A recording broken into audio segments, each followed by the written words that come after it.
Hello, hello, people. So we're waiting for Tim Francis. He might have gotten busy, so I'm gonna give it a minute or two to see if he pops in the StreamYard. We're gonna talk about getting a great assistant on board to help you scale. Because I don't know about you guys, but when you have a CBD brand, there's all these hundreds of little things you need to do every day, and so having an assistant is so crucial. And so let's see if we can get Tim on. I sent him a message. He might have gotten tied up, so we might have to reschedule this one.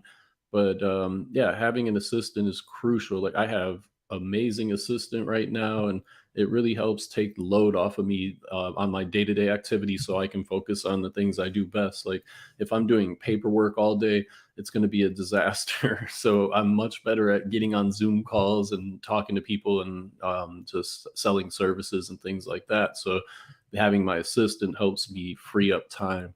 And so I can give it another minute or so and see if Tim shows up here. Oh wait, I think he's okay. He's 90 seconds away. So he's coming now, and I'll just keep on talking here. um, and so I'm in Texas today in Dallas, just enjoying a sunshiny day here, and looking forward to talking to Tim. Like I said, Tim Francis, he'll hop on in about a minute, so I'm just sitting here BSing with you. And but if anybody that's watching, if you have any questions, hit me. If you're stuck on anything or if you need my advice on anything, go ahead. And so like I was saying today, we're going to talk about why you need to have an assistant on board to help you scale your brand and get to the next level. Like if you're spending half your day like answering emails or setting appointments, whatever, just doing the little details, you could be making more money if you had an assistant that you hired to handle all those little details while you were doing the big picture things, actually making money for the brand, getting out there, doing the things that actually make revenue. And so that's why it's important to get somebody on board. And we're going to talk about that with Tim today. He should be here in a minute or so. Um, and so let me check something here. Yeah, and the CBD world sure is changing. You got all these other cannabinoids coming out. I really feel like Delta 9 is going to take control, but we'll see. I see a lot of big brands like CBDMD and some other huge companies that are launching Delta 9 lines of products. And we'll see what happens next year with the Farm Bill coming down the pipe. So we have to be careful. But and I've talked to a lot of brands that sell in brick and mortar stores. Their CBD sales have plummeted, like anywhere between 50 and 70% is what I'm hearing. And the Delta 8, Delta 9, and all the other cannabinoid sales are starting to pick up and boom. And so, really think about that with your brand and how you want to present things. But then, there's still a lot of CBD being sold in pharmacies and other medical places. I feel like that's what's starting to happen. Like the Delta 9 and Delta 8 and stuff like that is being sold in CBD dispensaries and vape shops, smoke shops, stuff like that. Versus, I feel like CBD is going back to where it started as a medical only thing. And that's good to me. And so, just think about that with your brands and what you're doing in the future and what kind of messages you're putting across. And so it's important to keep your pulse on the industry. It's a moving target, it's constantly changing. And so you have to know, like, okay, what moves do I need to make here? And you got to move fast because it's just constantly moving all over the place. And it's like hitting the moving bullseye target. All right, here's Tim Francis, the legend. Are we in now? Yeah, how you doing, buddy? Good. I was sitting in Zoom because I'm just in Zoom all day, and then I realized it's in the wrong platform. So I'm Oh, sorry no about that. worries. No worries. Okay. So good to Do I, have you, Tim. do I sound good? I sound Yeah, it okay? sounds great. Excellent. And it's good to have you. And I've just been talking to the audience here about why it's important to have a great assistant on your team, where they can take away all those little day-to-day activities, and you can focus on the big picture as an entrepreneur and do what you do best. And so I'm excited to have you on to go deeper into all that. Wonderful. Thank you for having me. For sure, Tim. How's your day been going? Busy day? Beach volleyball in the morning here in Austin, which is always a treat. And and aside from that, a pretty relaxed morning. Sorry for just the tech mix up on my end. I should know by now. No worries at all. I guess real quick, what's your background and what made you start Great Assistant? Yeah, so we've hired over 500 assistants now, which has been really exciting. In fact, we've helped over 500 clients, and some of our clients have multiple assistants. Currently, the heavyweight champion, we have 2 different clients that have 7 assistants from us. They got one for themselves, and their assistant got an assistant, and the business kept growing. So they gave an assistant to the sales director, and one for the leader of marketing, and one of their ops person. So it's been cool to be a part of that journey with all of our clients. I'll tell you though, man, it sure didn't start this way. I actually failed with my first 5 assistants, one after the other. I'd read the 4. It sounds like you, yeah. I'd read the 4-hour work week, and I thought, I just got to go hire someone overseas for $5 an hour, and unicorns will fly, and everybody will be happy, right? And after that, really didn't work out again and again. And like, let's be clear, I worked with some great people overseas, great people. They had, their hearts were in the right place. They were usually quite talented, dedicated, but just the difference of time zone, difference of first language, and because they didn't have a native knowledge of North American business culture, meant they missed so many nuances in communication, both in when I would describe to them what I'd like to get done, and then also if they ever had to talk to customers or whatnot, like it just didn't work. And I felt bad because it's like, these are great human beings and it's just the wrong arrangement. So around that time, I had a really, really tough time. I was actually a touring drummer for 6 years. I don't know if you can see this, but that's me drumming in a small arena right there. Awesome. And my band broke up right before going on stage at the Western Canadian Music Awards. And touring around was exciting at night, but very boring by day. Like, there's not a lot to do. You go do the radio interview around noon for the drive show. I'm sorry, the lunchtime show. And then after that, you're doing kind of nothing till 4 p.m. You do check-in, load in and sound check at 4, and then kind of nothing. And then, you hit the stage maybe at 9 p.m. So what I was doing from the road, this gives you a sense of how long ago this was. I was studying real estate investing DVDs on my black MacBook. And so I learned all about creative financing and how to acquire properties, no money down. And I actually ended up getting 4 houses. Was that Carlton Sheets DVDs, or who were you?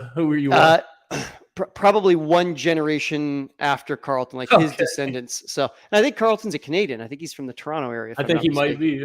Yeah. I'm Canadian as well. Nice. And I ended up getting 4 houses. The only problem was that I got them all at the peak of 2008.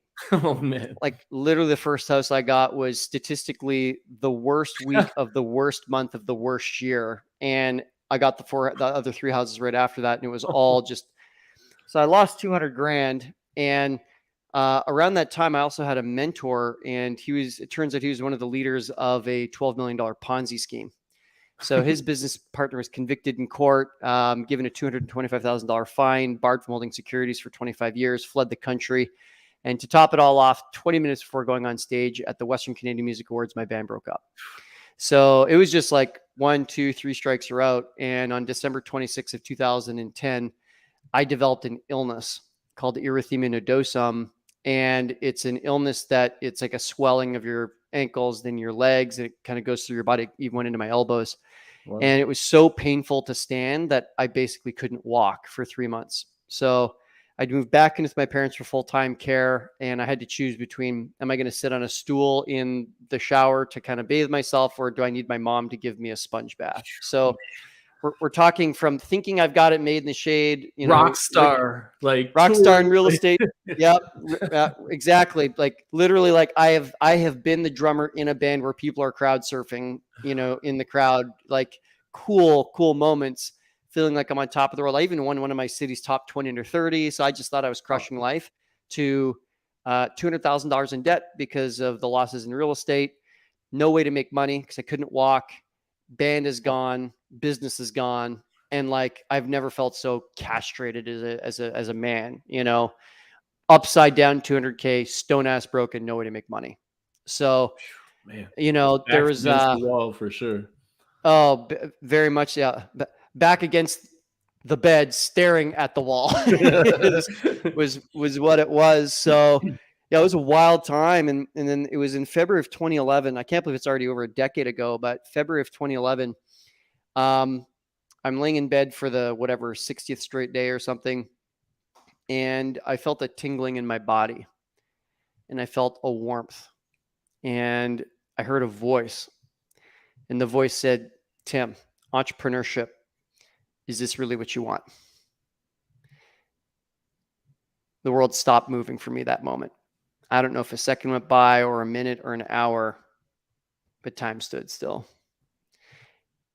And then I heard another voice.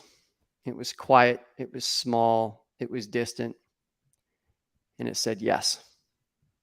And in that exact moment, all of these realizations, like a domino effect, started hitting me like, oh, well, if this is true, then that is true. And I realized that I had been chasing fame and fortune when what I needed to be chasing was truth and mastery. Wow. And even if I never got rich, never got famous, if all I got to do for the rest of my life was get a little bit better at entrepreneurship with every week that goes by, that I could lay on my deathbed knowing that it was a life well lived. I like that. So immediately after that, it was an incredibly humble experience. I went back to actually painting houses for $20 an hour. And I was so just focused on the craft of entrepreneurship. What I would do is I would cut a deal with the homeowners, and I'd say, I will paint your house. It will be the best paint job you've ever gotten. It will be the quietest paint job. It will be the cleanest paint job you've ever gotten. And I'll only charge you $20 per hour to paint your home. And I'd say, but there is one catch. And they'd say, of course there's a catch. This sounds too good to be true. The catch is you have to let me work anytime that I want, day or night. Now, I think what they thought that meant was that I would work from 6 p.m. to 9 p.m. or 6 to 10 p.m., something like that. No. I was working to learn entrepreneurship I could go to like lunchtime events to network, and then I would work on client proposals and client work up until 6, 7 at night. I wouldn't paint from 6 to 10 p.m. I would paint from 10 p.m. until 6 a.m. Oh my God, dude. Grinding. And through the night, I would just listen to podcasts and audiobooks about entrepreneurship, marketing. I'd listen to the audio tracks of webinars from different guys like Perry Marshall, really great marketing educator. So, Yeah. And then I'd go to bed at 6, 7 in the morning. I'd sleep 4 or 5 hours. I'd wake up, put on like a polo and, some nice khakis, and I would go and network at events, and I would go and learn, and the cycle would just continue. So that's what it that takes. was, Not to interrupt you, Tim, but young people, especially that are going to watch this, like if you're in your 20s, you need to hustle, man. Like I was working 80 hours a week, sleeping 4 to 5 hours a night all throughout my 20s. So if you're not out there doing that, there's 1,000 other men and women that are doing that, and you're going to fall behind. And you're not going to learn as much. But nowadays you can be smarter about it, and that's why having an assistant is so important. And you don't have to hustle as hard anymore, I feel like, because I'm 47, so I'm talking about before internet. Back then you didn't have as many resources, so you really had to put the hours in and hustle. And now you can utilize the power of the internet and other things to educate yourself at a much more rapid pace, I would say. But it's still not easy. Like somebody told me recently, being an entrepreneur is like jumping off a cliff and building the airplane on the way down. And that's right. The best definition I ever heard of an entrepreneur. Yeah. And I think like, an assistant or team members of any kind, they'll accelerate whatever direction you're going. And in the very beginning, as a beginning entrepreneur, like I just didn't know what the right direction was. Thank God that I actually didn't have a successful assistant. One of my mentors, his name's Keith Cunningham. He's got a great expression. He says, there's nothing worse than running in the wrong direction enthusiastically. Oh yeah, I've been there. And an assistant only accelerates whatever direction you're going. So I think in the beginning, we leverage our energy and passion and vision for a better future. And that gets us going each and every day. Maybe honestly, also, like I think often about motivation. I was just terrified that I'd go bankrupt. I mean, I was 200K upside down and barely making two ends meet. My actually leading metric of success was not revenue or cash. It was how many months in a row can I go without asking my mom for money? Yeah, I get it. Yeah.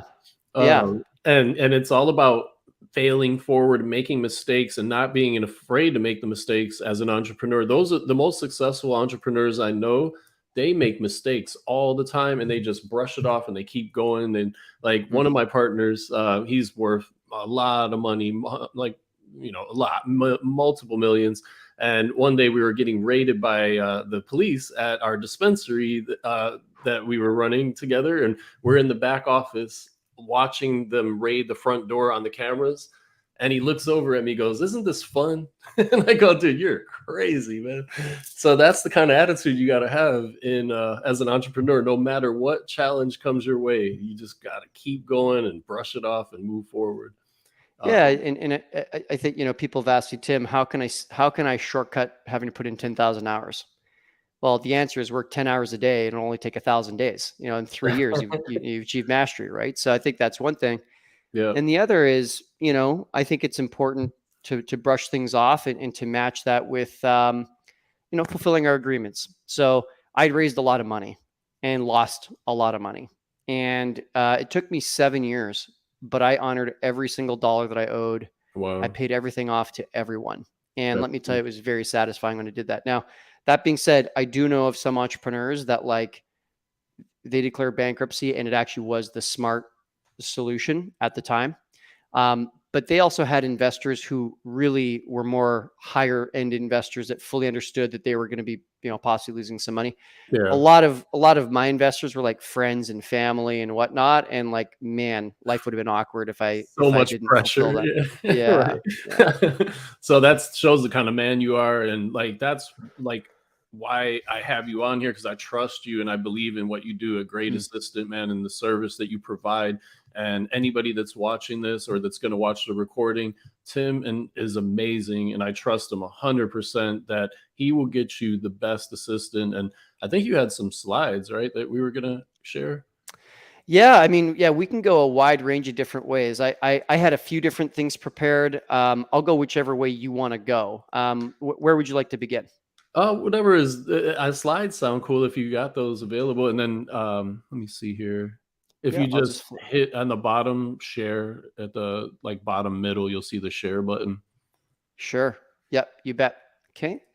Yeah. Again, sorry, I'm new to your platform here. Oh, no worries. I see share. Okay. I got the right window up now. And yeah, I like the advice that you've been giving so far, man. It's important as an entrepreneur to know that it's not all roses, people. You're going to have ups and downs. Yeah. And honestly, you know what?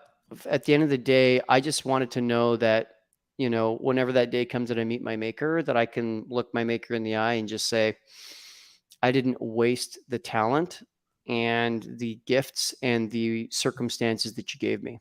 I once worked in a prison right after I got my degree. And it hit me one day early on, but just a few weeks after starting to work there, that for a lot of the inmates, their ceiling of opportunity of what's possible in their lifetime is lower than my basement. Yeah.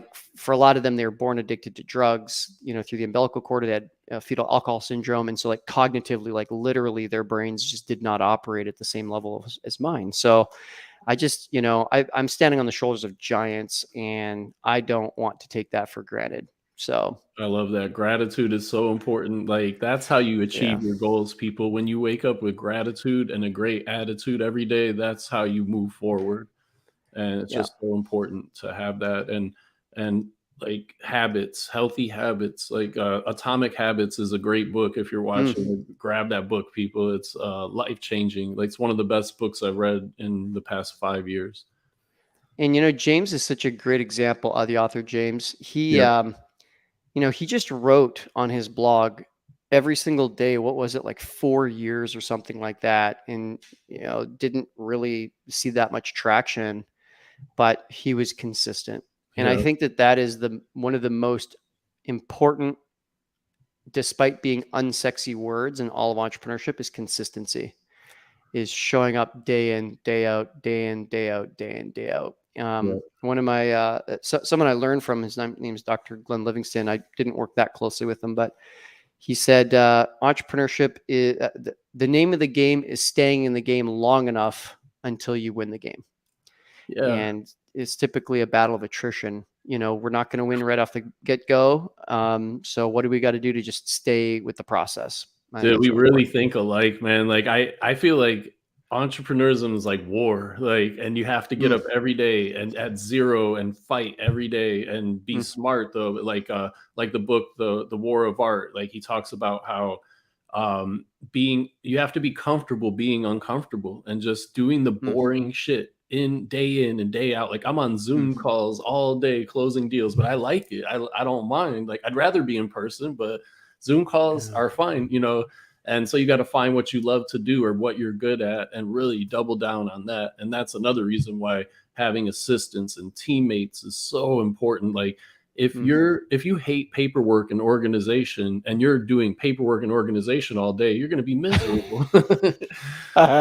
And that happens to people. Like so many entrepreneurs, it's whether it's ego or a lack of wanting to give up the delegation or whatever it is, like they want to do everything, and then I'm Mm. guilty. I was working 13 hours a day on my CBD brand trying to do all the different things, and it was dumb. Like I burned myself out. Mm. Understood. Yep. Yeah, that's vitally important, isn't it? Yeah. And then after that, it's kind of like once we've leveraged our energy and passion and vision for a brighter future, and we find not just a business or a brand or a niche within our industry that is revenue generating, it has to actually be profit generating. And not just profit generating, but cash generating, right? So like it doesn't, like if you get a big order for $100,000, you might think, oh my God, I've made it. But if it's net 90 terms, you're not getting paid for 90 days. And you got to still pay for shipping in the meantime. And you got to pay for inventory in the meantime. And you got to pay for your staff in the meantime. And Right. it's through a distributor, so they want Oh, 40% below your wholesale cost, so your margins are oh, 10%. You right. know? So like honestly, one of the things that just burns me deep inside is anytime I see, I'm on YouTube or whatever, and I see some pre-roll ad and it says, I made $30,000 in 30 days on Amazon. I'm like, that is so irresponsible to Yeah. be, and they're standing in front of a Lamborghini or something, it's like, it's just so much hype, and the vanity metrics are so painful. Now that I know what I know, I've actually been through 150 board meetings advising other companies and whatnot. Wow. And you can line up 10 companies. They could even be competitors to each other. So, similar size, same industry, same demographic, psychographic, geography, et cetera, et cetera. And all 10 could look the same from the outside. Both have like nice marketing, nice websites, nice packaging, whatever the case may be. And they might even have similar revenue levels. Yet only two, and they might all be like $5 million companies, right? Or even, two might actually be in an amazing situation financially. Yeah, I've seen Then, that too. right? Then we're going to have like 5 or 6 that are kind of just stitching it together. And then we're going to have 2 that are literally facing bankruptcy. Yeah. And they may not even know it. That's the craziest thing of all. It's like, Yeah. oh, well, I've got $100,000 in the bank. I was on the board for a company that they had $110,000 cash in the bank. But when we started figuring out their what's called free cash, how much money can they actually touch of that? It's like they hadn't factored in outstanding taxes that they owed. I knew you from were the going to say business. that. That's a rookie mistake. Oh, that's why people, another book, Profit First. Get that Mm, book and run your business with that. In my opinion, it's a great way to run a business, and I stick to it, and it's really helped me majorly because I did the same mm, dumb mistake before where I went from not making a lot of money one year to the next year making a lot, and I didn't set aside money for taxes and got mm, burnt. right. So yeah, it's a great book to So be able to do all that. so we started adding up. Okay, the business has outstanding taxes owing. The owner had to pull money out of the business to pay their personal taxes. They had to add their credit card bill that they owed in like 2-3 weeks. They had a bunch of invoices that weren't overdue but had to be paid. It was like 10 days or so, and and like and there were other items, but the point is you can start seeing very quickly that just because they had it, they couldn't spend it. Yeah. And where they were making decisions as though they could touch all $110,000, their actual free cash, and I'm glad you're sitting down, was negative $85,000. Oh man. How different are your decisions when you've got negative 85,000? Now, on top of that, they thought their profit margin was like 17 or 18%, but the owner wasn't paying themselves out of expenses. The owner was paying themselves as a dividend, so it didn't show up in expenses. And when we think about normalizing the profitability of a company, what that means is like if we didn't have an owner operator, if we brought in a CEO that Yeah. was like an employee, Yeah. and we were to add back the right expenses and take away the other expenses. So, for example, like not uncommon for an owner, a CEO that owns the business, to like write off a bunch of expenses with the company so they can save on taxes, right? Like, oh, their girlfriend or their wife's cell phone is run through the business or something like that. The business pays for it. So once we normalize, we get rid of all the little kind of like gray zone things, and we actually charge a salary for the CEO. This particular company, they thought they're at 17% profit margin. We're talking, they were at like, I think 4.3%. And in their, like, they weren't in grocery, they weren't in manufacturing where sometimes 2-3% is good. Yeah. They were in an industry that like you need to be at minimum 10% profit, or like the business is not running very properly. So, I think they thought they had something like, I think it was like $150,000 a year in profit, but it was actually only like 30,000. Like So personally, I won't start a business unless I can obtain 30% net profits. I won't touch a business model that doesn't have that potential. That's impressive. I'd like to talk to you about that offline. That's a really impressive bar. It's So been like with, rare records, rare books, CBD, you can hit those hmm, margins. hmm. Even after normalized, even after you pay yourself a salary and everything else. Yeah. Wow, that's yeah. Can I invest with you? That sounds amazing. so so the so this company had a few $100,000 worth of debt, and their true profit margin was only like, it was like $40,000 a year or something like that. So if you say, well, what's your annual profit and how much debt do you have, it would have taken them like 4.8 years just to get to break even. Yeah. So could you imagine for the next half a decade, all you're doing is paying off debt and like never getting ahead, never reinvesting into the business for growth, never pulling money out to live dreams, make them come true, anything like that? Oh, it was just a nightmare. So, Yeah. so to me, being a true like a entrepreneur, a pro entrepreneur, is to be CEO responsible, is what I call it. Not just responsible for revenue, like marketing and sales and product development. It's being CEO responsible. If a person only wants to focus on scoring touchdowns, then they should be the quarterback of the team, not the owner of the team. Yeah. Whatever numbers you want to be held accountable to, that is your position in the org chart. And you have If to you know where you fit in all that. Like I know that I'm not a good CEO. I'm a good business development guy. I'm the guy that the rainmaker. Like and I know that. Like if I was the CEO, it wouldn't be a good fit. And so you have to know what your role is and where you fit in an organization. totally agree. Yeah, because if you do want to focus on being the owner of the whole team, we'll use that football analogy. It's like, yeah, you got to worry about scoring points, but you also have to worry about preventing points. And you also have to worry about how's your development league team? What's the pipeline of talent? Who are we going to draft? What's the licensing deal, with Nike or Adidas? What's the TV deal? Do we have any responsibilities to our community to give back? How's the stadium doing? Do we need to raise money for a new stadium? Who do we got to take to dinner from city council?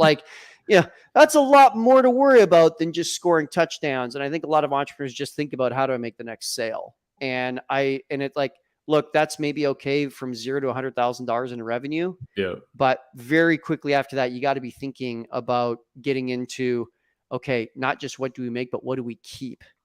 And how do I build a great team? And how do I get that leverage beyond just myself? There's a great expression. It's like, it's an African proverb. If you want to go fast, go alone. If you want to go far, go together. Go together. Yeah, I love that one. That's a great one. It's so true. Like our ad agency, Lucid, we went from 30,000 to 350,000 a month last year. And the only way we did that was by hiring all these amazing people. We couldn't have done it with the original 2 people that started the company. No way. Right. No possible way. We have 25 employees now.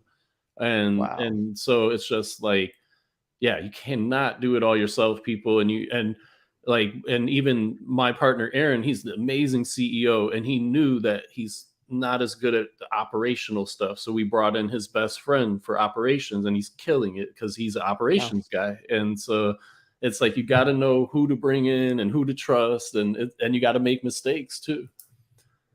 And that's it. It's not easy. Incredible. Well, what growth for you guys. Congratulations on that. That's exceptional. That's mind-blowing, really. Yeah, thank you. Yeah, it was, and that's taken me a long time in a lot of different companies. Although in the dispensary world, we went from $0 to $60,000 a day in sales in 3 months at the most. So I've been a part of some big, fast growth operations.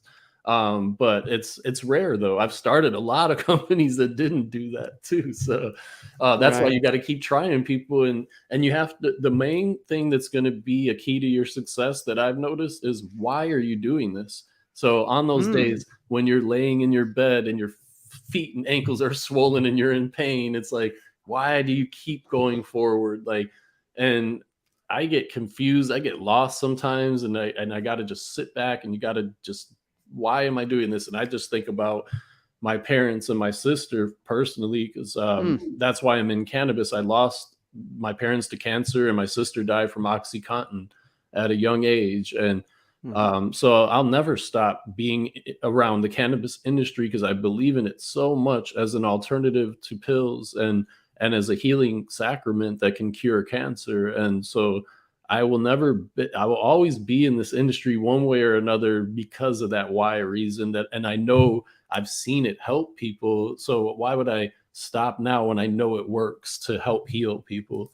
And that's why we trademark conscious compounds. So we work with any compound that brings a net positive to the world, like cannabis, like other psychedelic sacraments and things like that. And so yeah, it's just, got to know why you're doing this, people, because you're going to have shitty days. And I think I would piggyback on that to say, if you don't know what your why reason yet, it's not like, you're stuck. I just think it's about staying with the process and continuing to show up. Yeah. And it will be revealed to you. It will be revealed to you. You'll have a conversation with someone, or you'll have an experience, or you'll have some hard times.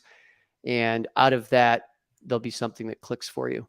So, what's that expression? Is it Warren Beatty that said 80% of life is just showing up? Yeah, for sure.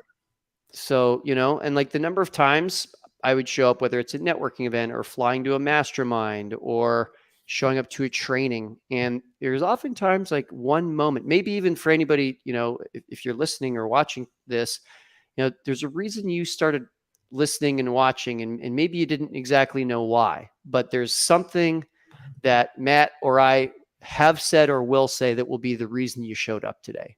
And I think that there's like just trusting that, like, that the answers are all around us. It's just a matter of kind of opening ourselves up and Right. and being open-minded and saying, what is it that I'm meant to get out of this meeting today? What is it that I'm meant to get out of this interaction today? And I think if we've got an open mind and an open heart that way, we discover very quickly that the universe or the divine is oftentimes giving us quiet signals all along the way. So it's just a matter of listening.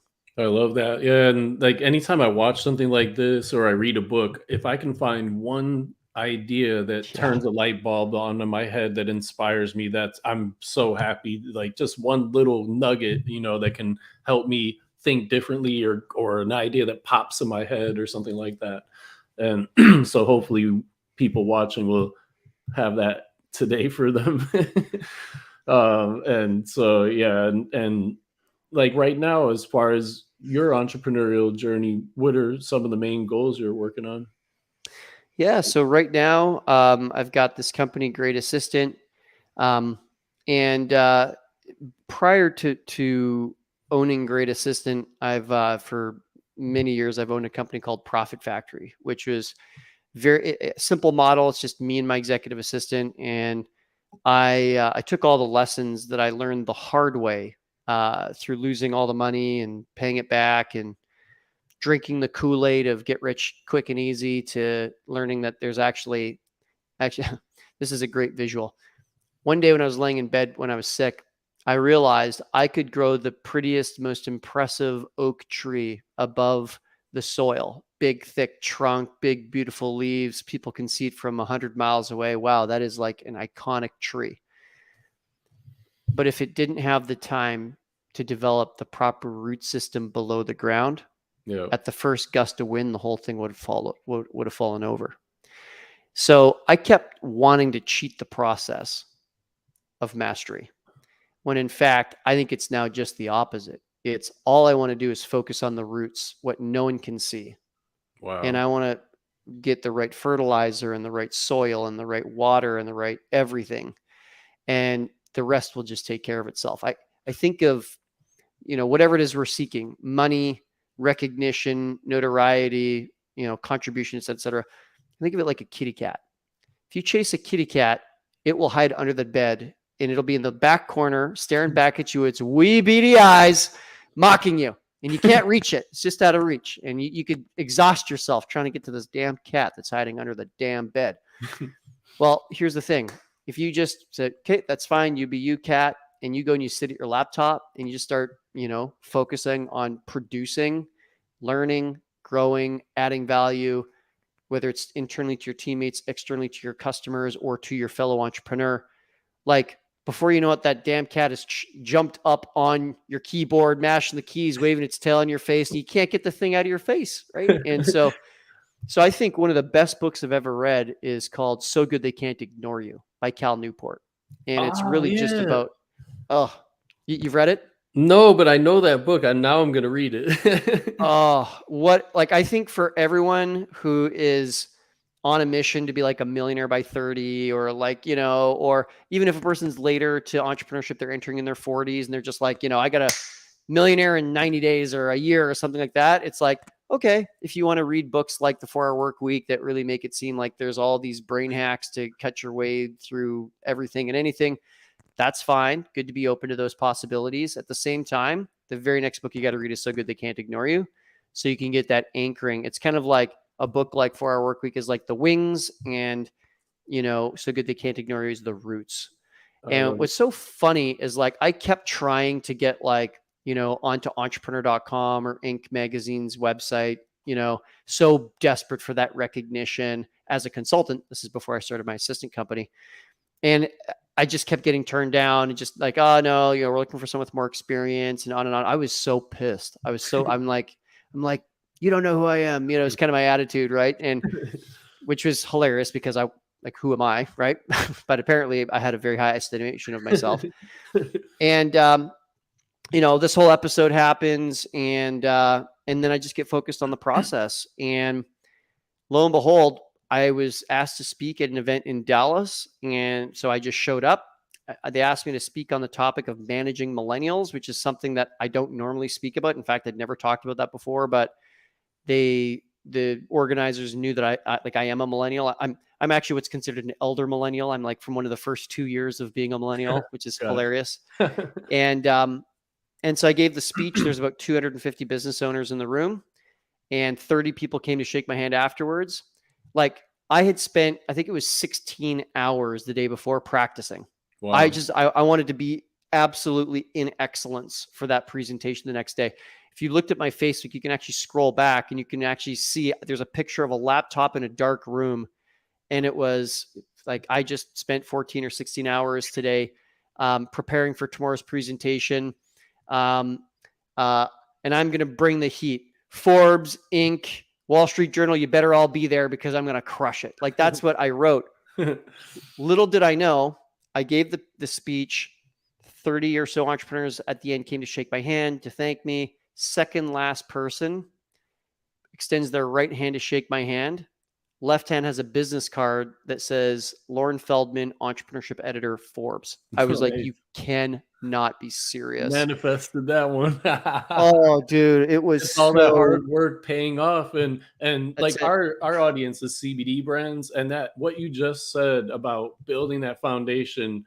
95% of CBD brands, they just want to get right to the sales. Let me sell the product, but they didn't build a brand foundation, and the brand fails because there's no foundation. They don't have an audience. They don't have a powerful message. They just have products that they're slinging, and you can't do that. You're not going to have a real brand if you try to race to, I need to make money, I need to make sales. The focus, in my opinion, and this doesn't work for everybody, but when I became the #1 salesperson at Nightingale Conant, I shifted my mentality from I need to make sales to I need to serve people, and how can I help people? And that's what works for me. And I think it could work for a lot of you. And don't think about the money, think about the service and how can you serve your audience? And if you're trying to sell to everybody, how can you serve your audience? Like, it's too broad. Like, so narrow it down, find out what problems you can solve or what types of people that you can really bond with, that you really have a passion about. Like, and I always go back to CBD for golfers because it's just such a great niche. Like, every golfer needs to be calm and focused on the course. And that's exactly what CBD does. And it helps with the joints and everything. And every golf course has a pro shop where you can sell the products and get the brand recognition. And golfers typically have money to spend. And so it's a great audience to go after. And so you have to find, and especially if you have passion and knowledge of golf, of course, then you're going to be able to speak you're going to be able to use the lingo that they use, and you're going to be able to know what excites a golfer and the types of imagery and the videos and everything else. And so too many brands skip the foundational aspects and they run right to the sales. And so what you just said was so huge. And doing the day-to-day tasks that aren't sexy, because everybody wants to do all the sexy stuff, but that doesn't always make money. Like, posting on Instagram doesn't make you money. Making connections and real relationships is what's going to make you money. I like what you're also pointing to. You were pointing out like the fundamentals of that golf market, right? They have pain, they want to perform, they have money. And I think that there's such thing as rearranging the deck chairs on the Titanic, right? If a person is going to hashtag respect the grind and put in 80 hours a week, but they're rearranging the deck chairs on the Titanic, then it don't matter how big your why reason is or how much passion and effort that you've got. Yeah. So we have to make sure that we put our time, talent, and energy and money into an opportunity that has a rising tide. And I think about, I couldn't afford it, but I did it anyways, I spent 10 grand 2014, I think, to go to a 2-day workshop by Richard Koch. Richard wrote the book, The 80/20 Principle, the one that Tim Ferriss and others always talk about. Yeah. And he, his net worth at the time was $600 million. And as of today, he's now a billionaire. And so he shared his investing strategy, and it was very, very simple. He said, I invest in companies that are in a market that's rising by 10% per year. And that company is either the market leader or could be the market leader. And that's it. That's the totality of how he picks companies. Now, obviously, there's some devil in the details in terms of like, well, how do we define the market, right? And obviously, there's that whole thing of like you have to have money to invest, or you got to raise it or something, right? Yeah. So, but the whole crowd was stunned, and we'd all spent a small mint to be there, and he said, you know what? There's been companies I've invested in that had the dream team. We're talking Harvard, Stanford, MIT, MBAs, CPAs, every alphabet, combination you can think of letters after people's names. And he said, you know what? Some of those teams, I didn't make a red cent off that investment. Yep. But then there were other businesses he invested in, college dropouts, high half the time, not showing up to a lot of meetings on time, just a disaster, spelling mistakes in their emails. And some of the best returns he ever got were from those companies. Now, does like college frat house office equal great investment? Ivy League leadership team equal bad investment? No. He said, we often overestimate the influence that leaders of businesses have on their companies. Now, it's not to say it's zero. We have influence for sure. He said, though, that we often overestimate that influence and underestimate the importance of the fundamentals of the opportunity in the first place. So in a sense, like in my mind, I'm like, wow, well, what if that MBA, crew was assigned to the high value opportunity that the college kids were working on? Like maybe it would have gone even bigger and faster. But his message is like, yes, how good our team is on the ship of the deck is very good to be hustling and working hard and great teamwork and great culture and all the rest. But literally, if the ship is in water that is like the tide is going out, that ship, despite the best people, might end up bottoming out and getting, landlocked. So to be thoughtful about, what's happening in the big wide world underneath us and around us, because we're all baby ants on the back of an elephant.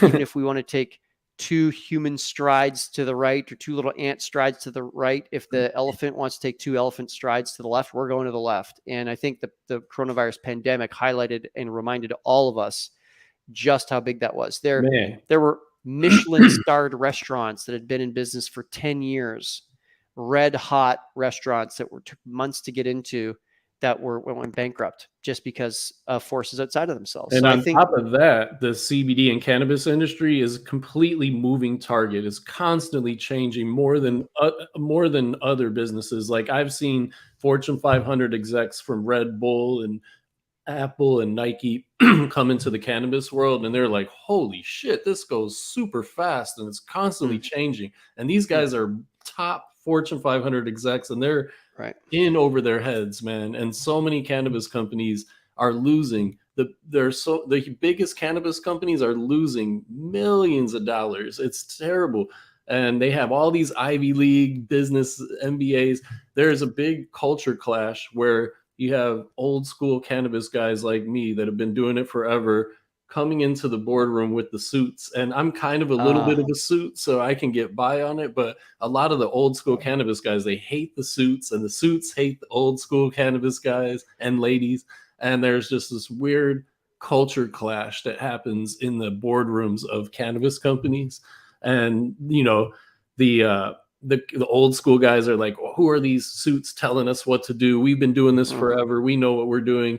And the suits are like, these guys aren't educated. They don't know a thing about business. And it's just, it's very tough. And then from the other side, from a CBD brand perspective, like you don't have to have a huge team, people. I work with some massive CBD brands that are doing millions of dollars a month that have like 5 employees. So you don't have to have like 50 employees or 20 employees, which is great. So you have that advantage. If you create a strong direct to consumer online brand, you don't need a lot of employees to make it run. So yeah, I think a couple things. I would say overall, my knowledge, and correct me if I'm wrong, I really get the sense from everything that I read that CBD is on the whole, a very rising market, like a very, very, very rising. Everything was legalized in Canada a few years ago. Obviously, I watched that from afar. I now live in Austin, but hearing all about that and just seeing the social attitudes around CBD and to a degree, even THC, right? Evolving. Like, this is not selling fax machines where it's like a dead industry. This is the polar opposite. It's growing as an industry. Yeah, and it's in a flux right now. Like we have a lot of new cannabinoids coming in, like Delta 10 and HHC and THCP, and they found these loopholes where it's all legal right now. And so actually, especially in brick and mortar, CBD sales have plummeted like 60-70%. Really? Yes, because they want to get high, so they're buying now. I don't know if you've seen, there's a loophole where you can legally sell Delta 9 THC. Like Austin and Dallas have stores everywhere because it's extracted from hemp. And so now you can sell a 10 milligram gummy with Delta 9 THC legally in Texas, because as long as it's under 0.3 of THC by weight, so the gummy just has to be big enough. So they found that loophole. So now everybody's stopped buying CBD. They just wanted to get high and get the THC. And so the market is shifting. And I was just talking about that before you hopped on, where you have to think, but it's good in a way. The CBD market is still not going anywhere. It's just shifting back to what it should have been, in my opinion, medical. Like, it's going more into pharmacy environments and things like that, where it's not being sold in like vape shops and smoke shops as much. The vape shops and smoke shops are selling the shit that's going to get you high. And now CBD is going back more medically focused, that's what it is anyway. It's not, it doesn't get you high, it's medical. So, but the sales have definitely gone down for a lot of big brands, especially brick and mortar. The online direct-to-consumer market is still holding pretty steady, but it has gone down too, because now that COVID is kind of loosened up and stuff, during COVID, the online sales skyrocketed because everybody was trapped in their houses. But now that was just a blip in the radar. Now that we're back to kind of normal, the online sales went back down too. So it's always a challenge, but it's still the best industry to me, just to be able to help people. And that's where you got to focus on the service, and the money will come from that. And there's still CBD brands that are doing millions of dollars a month. And, so it's not going anywhere. And so, and the Fortune 500 companies haven't dipped their toes in yet either. So they're still waiting for federal guidelines, which we don't have yet. It's like the biggest mass flouting of the law that I've ever seen in my 47 years on this earth. Like, CBD is illegal. All these things are technically illegal. It's just so many thousands of people just said, fuck that, we're selling this shit. And the government doesn't have the manpower to shut it down.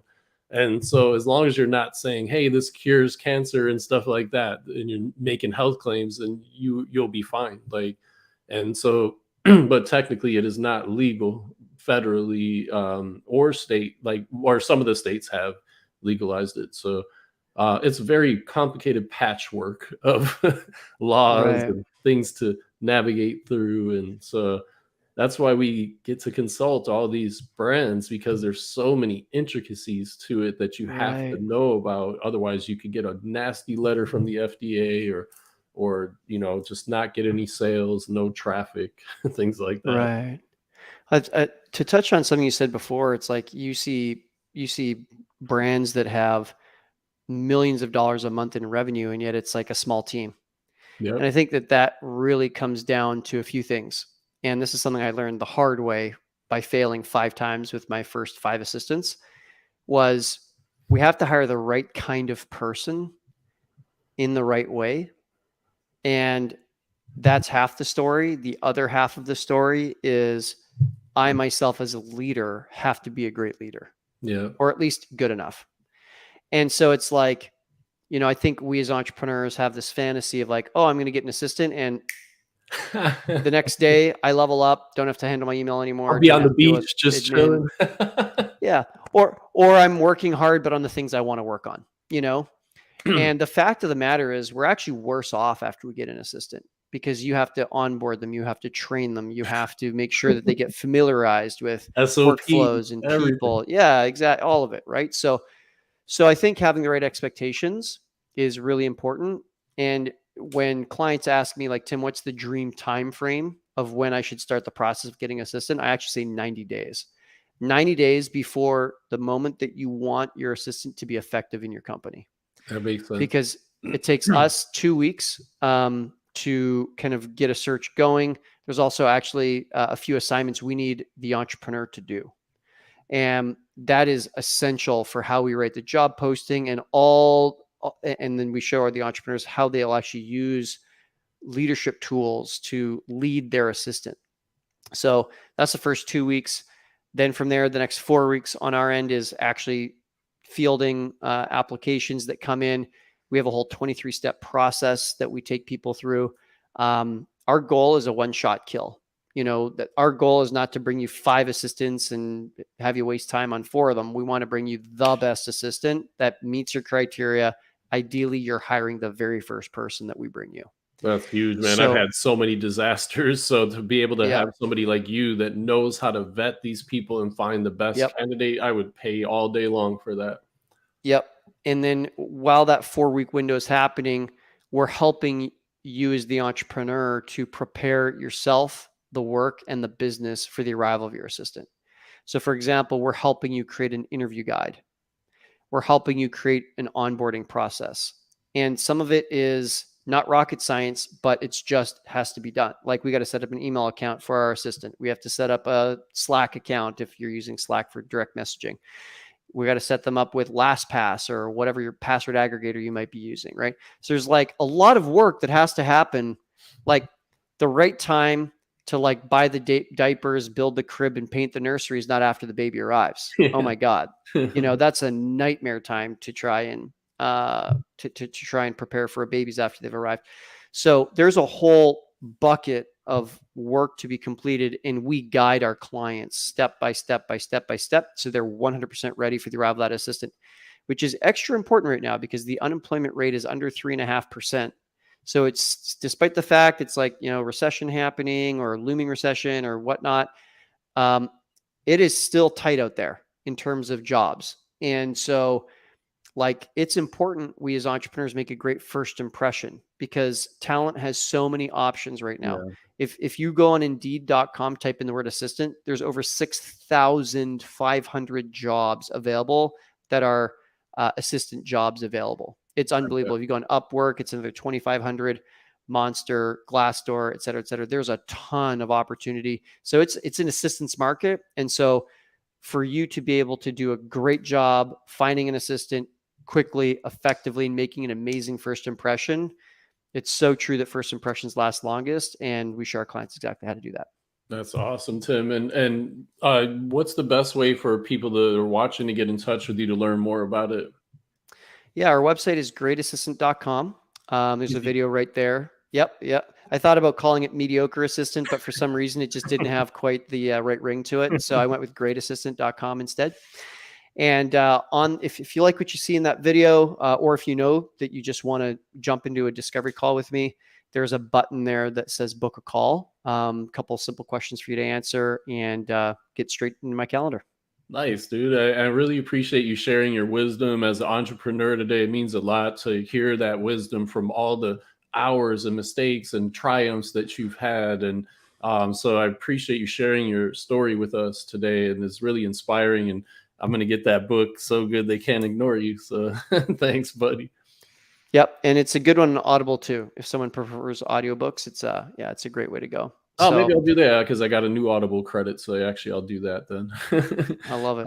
And Tim, hopefully we can catch up again in maybe a month or two and do another interview and share the slides this time to show a little more detail. But even I love talking about what we talked about today. So it was a really great talk and it was fun.